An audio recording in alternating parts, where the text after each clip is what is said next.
Hola, buenos días. Estamos de nuevo en un nuevo capítulo de los judíos házaros y la élite financiera de los Rothschild.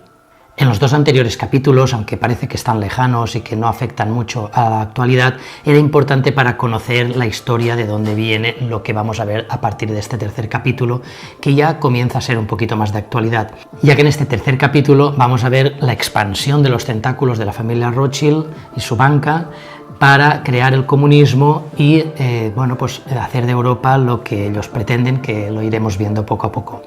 Así que vamos con este tercer capítulo.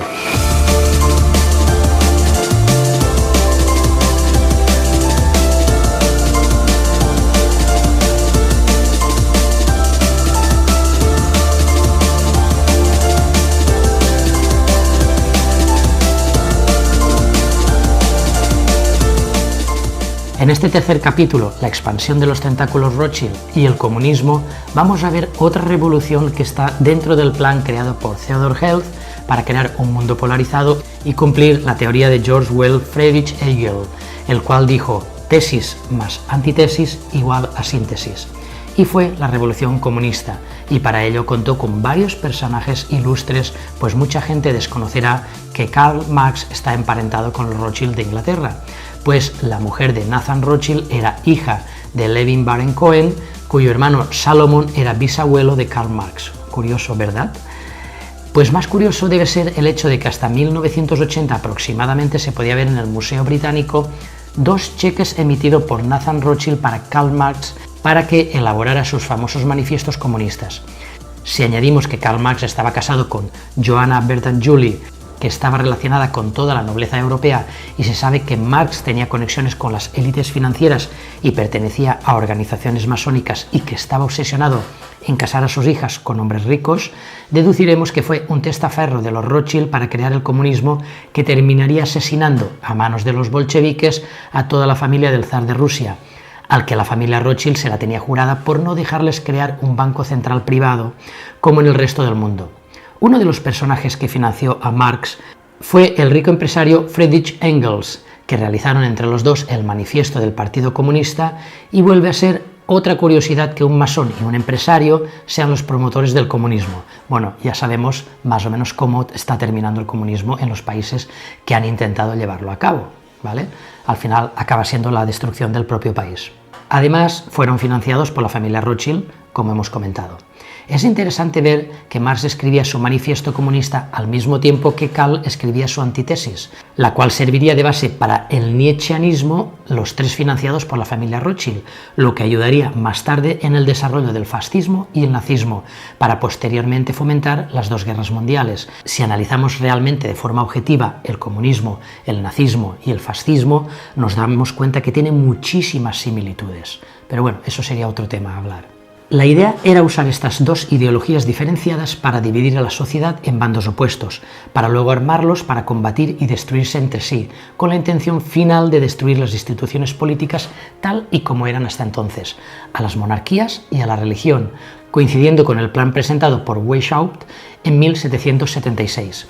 Momentos antes de morir, la esposa de Amschel Mayer Rothschild declaró: «Si mis hijos no hubieran querido guerras, no habría habido ninguna».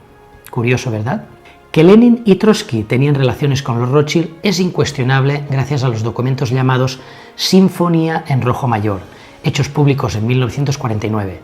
Estos documentos decían: los Rothschild eran los jefes del primer comunismo, Marx y los primeros jefes de la Primera Internacional fueron controlados por los Rothschild.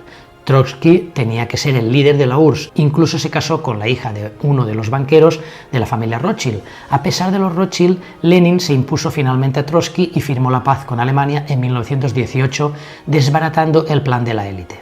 Los Rothschild también tenían puesto el ojo en Japón, donde financiaron la revolución de Satsuma y Choshu, recreada en El último samurái, restaurando la dinastía Meiji después del conflicto. Es curioso que después de esta guerra, Japón pasó de ser un país feudal y con costumbres medievales a tener una industria tan avanzada como la americana en solo unas pocas décadas, capaz de fabricar aviones, cañones e incluso portaaviones cuando los países europeos todavía usaban caballería para la guerra. Jacob Schiff Rothschild fue a Estados Unidos con un claro propósito: financiar a los que serían sus futuros aliados, los oligarcas Morgan, Rockefeller, Harriman y Carnegie, permitirían a la familia Rothschild tener un control sobre la banca, petróleo, ferrocarriles, industria y metalurgia, quedando oculto su nombre detrás de un entramado de empresas. A partir de ese momento podrían controlar Europa, América con sus colonias y gran parte de Asia a través de Japón, quedando la espina de Rusia. En este momento ya se estimaba que la familia Rothschild poseía el 50% de los recursos financieros del mundo occidental. Un famoso escritor, Werner Sombart, en su libro Los judíos y el capitalismo moderno, escribió: a partir de los años 1820 en adelante, puede considerarse como la era de los Rothschild, y hay un solo poder en Europa y se llama Rothschild. Los Rothschild siempre han utilizado a socios o testaferros para hacer sus inversiones y de esta forma quedar en el anonimato, y esto resultó evidente después de los casos de JP Morgan y el caso de la Banca del Vaticano, cuando ésta estaba en quiebra, después de lo cual los Rothschild han pasado a ser los guardianes del tesoro del Vaticano. James Garfield, presidente de los Estados Unidos solo por 100 días, hasta que fue asesinado, dijo en una ocasión: quien controle el volumen de dinero en nuestro país es el amo absoluto de toda la industria y comercio, y cuando uno se da cuenta de que el sistema entero está controlado fácilmente de un modo u otro por un puñado de hombres en las más altas esferas, no hará falta que le digan cómo se originan los periodos de inflación y depresión. En 1871, el confederado Albert Peake, el único que tiene una estatua en Washington, y el francmasón y carbonario Giuseppe Mazzini estuvieron enviándose unas cartas que fueron exhibidas por un tiempo, por error, en el Museo Británico, donde se revelan los planes de la élite mundial dominada por la familia Rothschild. En una de estas cartas, Peake le dice a Mazzini: fomentaremos 3 guerras que implicarán al mundo entero. La primera de ellas permitirá derrocar el poder de los zares de Rusia y transformar ese país en la fortaleza del comunismo ateo, necesaria como una oposición controlada y antítesis de la sociedad occidental. Las divergencias causadas por los agentes de los Illuminati entre los imperios británico y alemán serán utilizadas para provocar esta guerra. Un mundo entero, agotado tras la guerra, no interferirá en el proceso de construcción de la nueva Rusia y el establecimiento del comunismo, que será utilizado para destruir los demás gobiernos y debilitar a las religiones. La Segunda Guerra Mundial se desataría aprovechando las diferencias entre la facción ultraconservadora y los sionistas políticos. Se apoyará a los regímenes europeos para que terminen en dictaduras que se opongan a las democracias, nazismo, fascismo, comunismo y socialismo, y provoquen una nueva convulsión mundial cuyo fruto más importante será el establecimiento de un Estado soberano de Israel en Palestina, que venía siendo reclamado por las comunidades judías sionistas.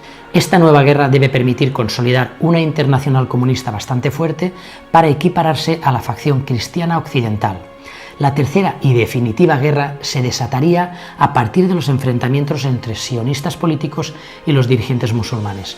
Este conflicto deberá orientarse de forma tal que el Islam y el sionismo político se destruyan mutuamente, y además obligará a otras naciones, una vez más divididas sobre este asunto, a entrar en la lucha hasta el punto de agotarse física, mental, moral y económicamente. Los ciudadanos se verán obligados a defenderse contra la minoría mundial de revolucionarios, exterminar a esos destructores de la civilización, y la multitud desilusionada con el cristianismo, cuyos espíritus deidistas estarán a partir de ese momento sin rumbo, a partir de aquí resultará del movimiento reaccionario general que seguirá a la destrucción del cristianismo y ateísmo, ambos conquistados y exterminados al mismo tiempo.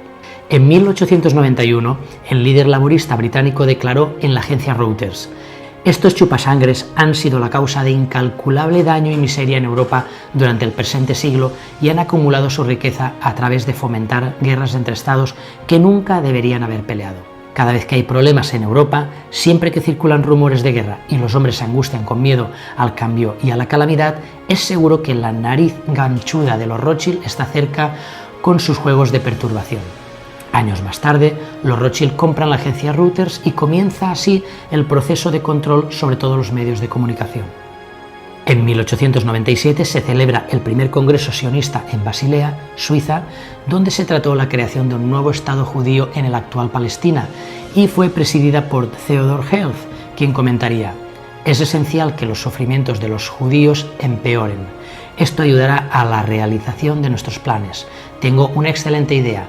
Voy a inducir a los antisemitas a liquidar la riqueza judía.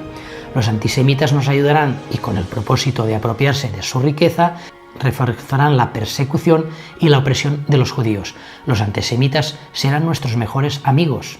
Esto me recuerda a una entrevista que le hicieron a George Soros, que él habla precisamente de esto, y como veremos, la opresión a los judíos también fue provocada en la Segunda Guerra Mundial. Pero de esto hablaremos en el siguiente capítulo.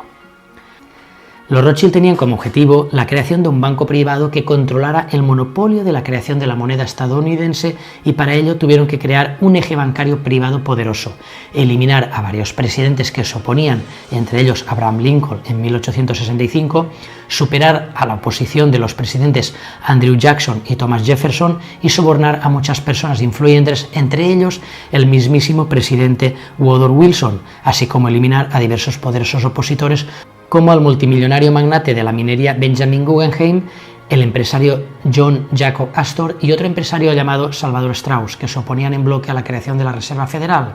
Precisamente son invitados especiales al primer viaje de un transatlántico de lujo en cruzar el Atlántico, y casualmente murieron los tres en el Titanic, donde casualmente el propio promotor y constructor del barco no viajaba, dejando vía libre a los Rothschild para que en 1907 crearan una crisis en Estados Unidos que les permitió la creación de ese banco.